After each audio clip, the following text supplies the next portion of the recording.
Good morning everyone. अब चाहिँ म होटलबाट निस्के अब चाहिँ स्ट्रेट टु द ट्र्याक यहाँबाट ठ्याक्कै 15 मिनेट छ ढिला भइसक्यो म अलि चाँडै नै निस्किनु पर्ने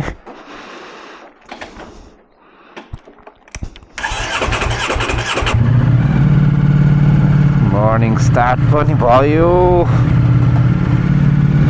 अलिकति चाँडै निस्किनु पर्ने अलि ढिलै भयो यहाँबाट 15 मिनेटमा चाहिँ ट्र्याक पुग्छ अब आज चाहिँ मोटेगीमा बवाल दबाउनुपर्छ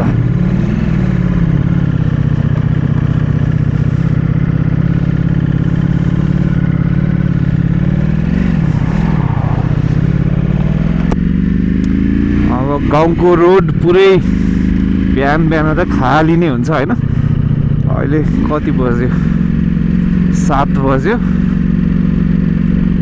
14 मिनेटमा पुग्दो रहेछ पुरै गाउँको रोड खेतबारी छ छेउतिर सब जङ्गलको बिचमा छ मोटेगी चाहिँ पुरै जङ्गलमै छ ठ्याक्क दुईटा जङ्गलको बिचमा जङ्गल फाडेर ट्र्याक बनाएको छ डेन्जर यो पनि पुरै जङ्गलको बिचमा छ अब हामी चाहिँ बिहान मोटेगी जाँदैछौँ है त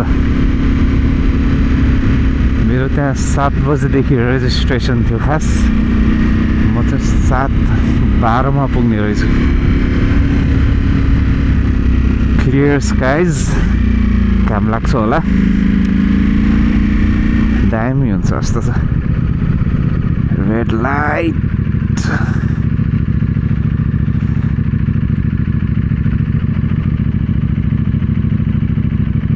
8 किलोमिटर रहेछ यहाँबाट मोटेगी म सधैँ मोटेगी आउँदा चाहिँ खास त्यो ट्र्याकको अगाडिकै 2-3 मिनट अगाडिको होटलमा बस्थेँ हिजो चाहिँ मैले बुकिङ अलि ढिला गरेर चाहिँ त्यो होटल पुरै प्याक भइसकेछ त्यही भएर चाहिँ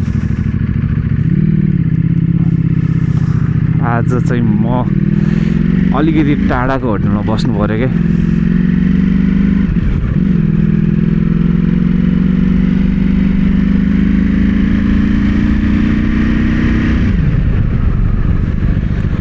ओहो मेरो बाइकमा त तेल पो छैन त यार ट्र्याकसम्म त पुग्छ होला ट्र्याकमा त पाइहाल्छ सो हिजो चाहिँ म आउँदा के भयो भने मैले भिडियो रेकर्ड गरेको थिएँ तर मैले त्यो सबै म्यानुअलमा क्यामेरा सेट गरेको थिएँ लास्टमा निस्किँदा चाहिँ एनडी फिल्टर हाल्न बिर्सेछु क्या एनडी फिल्टर नहालेपछि मेरो फुटेज चाहिँ भिडियो रेकर्ड गरेको 2 आवर्सको रेकर्डिङ चाहिँ सब ओभर एक्सपोज भएछ पुरै सेतै भिडियो भएछ युजै गर्न नमिल्ने सो मैले त्यो भ्लग चाहिँ अपलोडै गर्न नमिल्ने भयो क्या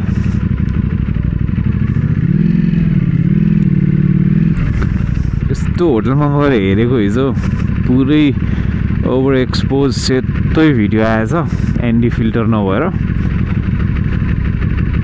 अनि त्यसपछि अब त्यो चाहिँ युज हुँदैन सो आजको भ्लग चाहिँ आउँछ होला सो मैले यो नयाँ क्यामेरा ल्याएको थिएँ सो म यो क्यामेरा चाहिँ टेस्ट गर्दैछु क्या सो पहिला म गोप्रो चलाइरहेको थिएँ सो अहिले चाहिँ Insta360S Pro चलाएको मलाई यो सेटिङहरू नै आउँदैन क्या नयाँ क्यामेरा किन्ने बित्तिकै भ्लग बनाएको त्यो सेटिङहरू नै मिलेन सो आज चाहिँ प्रब्लली मिल्नु पर्ने हो मैले बिहान यस्तो चलाएको थिएँ एकछिन सो यो रेकर्डिङ चाहिँ म त्यहाँ गएर हेर्छु कस्तो छ सो यहाँ चाहिँ पुरै पुरानो घरहरू रहेछ पुरै गाउँतिर गए जस्तो फिलिङ क्या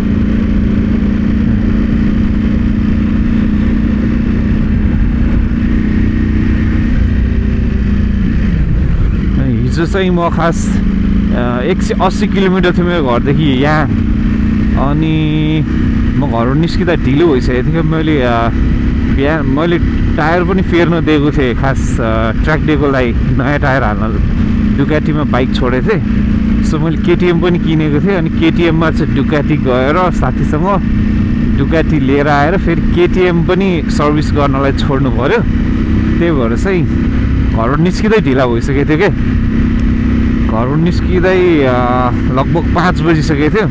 सो यहाँ आउँदा त 7 समथिङ भइसकेको थियो।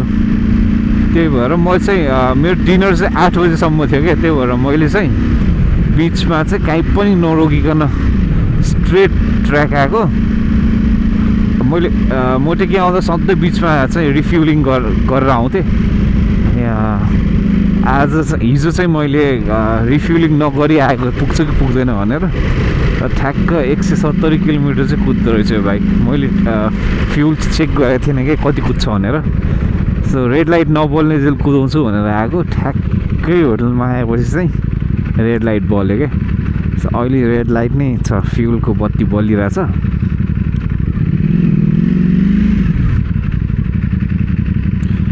फ्युलको लाइट बलिरहेको छ। सो यो कति 5 किलोमिटर जम्मा छ ट्र्याकमा त फ्युल पाइहाल्छ। सो अब म सिधै ट्र्याकमा गएर फ्युल हाल्छु। यहाँ अगाडि छेउमा पनि ग्यास स्टेसन त रहेछ, तर म ढिला भइसक्यो। हिजो पनि ढिला, आज पनि ढिला। त्यही भएर म अब सिधै ट्र्याकमा गएर हाल्छु। गाउँ बिहान अर्कै फिल हुने रहेछ बिहानै हिँड्दा त। खाली खाली छ बाटो।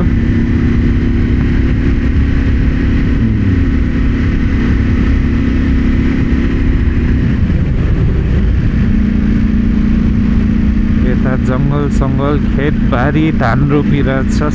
सानो घरहरू छाप्रो जस्तोहरू। दामी फिलिङ हुँदो रहेछ।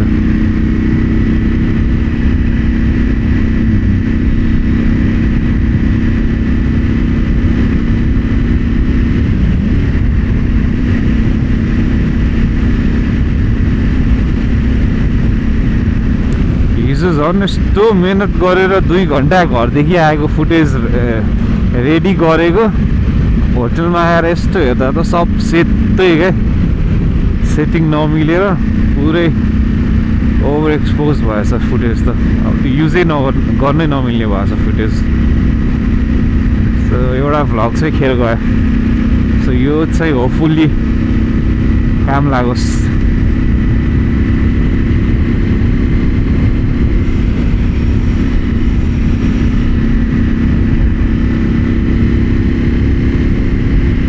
यहाँ पनि ग्यास स्टेसन चाहिँ रहेछ।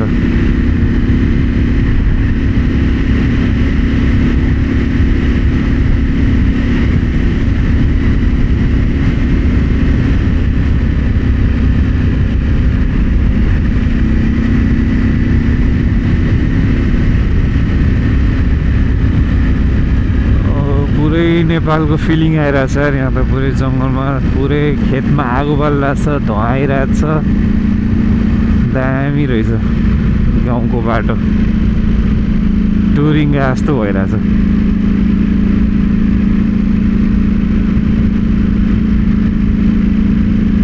छेउमा खोला छ, बिचमा रोड छ, यता जङ्गल छ। दामी रहेछ।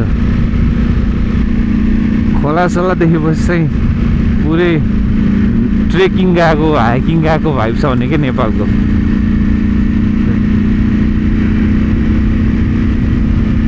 यस्तो बिजी सिटीबाट यस्तोमा आउँदा त क्या रिलिफ फिल हुँदो रहेछ।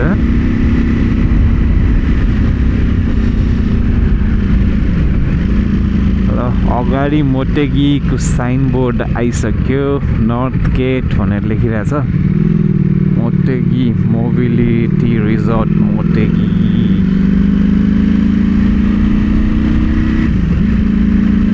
यो मोटेगीको अब गेटमा त आइपुग्यो, तर लास्टै ठुलो छ क्या। यो हराउँछ भित्र। यस्तो कन्फ्युजिङ बाटोहरू छ भित्र। टेन्सन हुन्छ।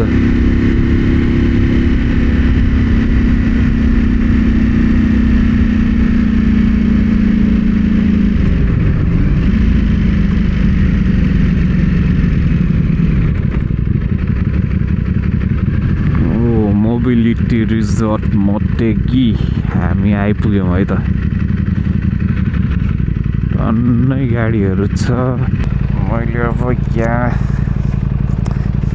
मेरो रिजर्भेसन देखाउनु पर्छ।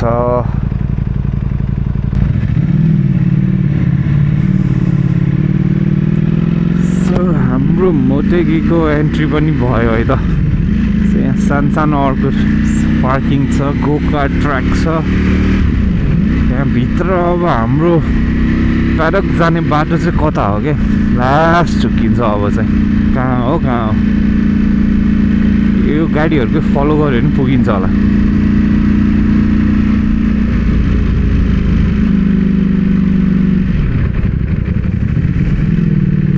रेसिङ कोर्स अगाडि लेखिरहेको छ।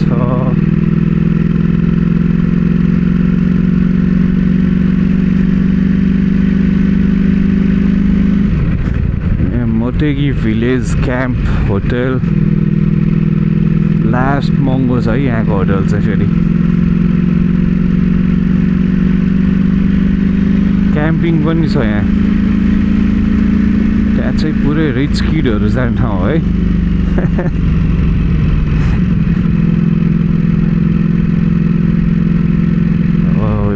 यो अगाडिको गाडीहरूलाई फलो गर्यो भने पुगिन्छ कि क्या हो।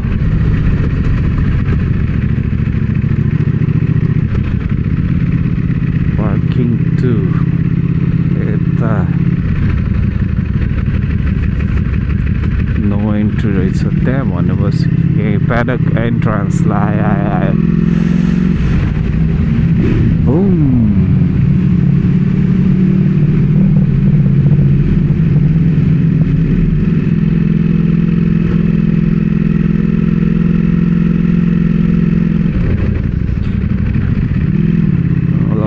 सर्किटको पुरै म्यापै देखियो यार अगाडि।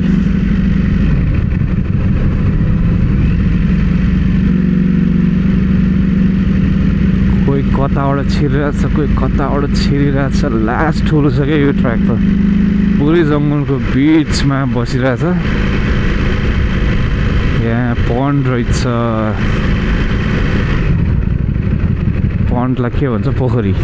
पोखरी रहेछ यहाँ। यहाँबाट चाहिँ हामी कता हो यार, राइट हो कि लेफ्ट हो? राइट रहेछ ल। प्याडक 1 2 stop stop okay stop and go. ल यहाँबाट लेफ्ट गएपछि त ठ्याक्कै कन्ट्रोल टावर आउँछ है त। हाम्रो प्याडक त्यतै हो।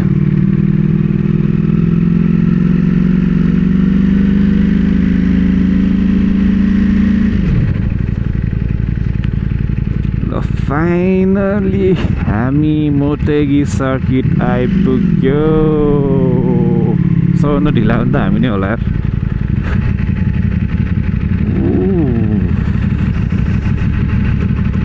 कहाँ हो राख्ने?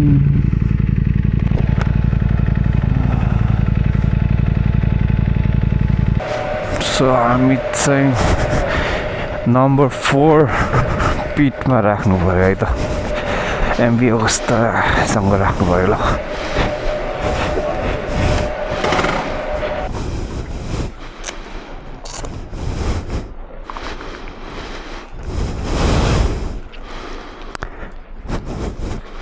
हामी चाहिँ मोटेगी आइसकेको छौँ ल। Motegi mobility resort.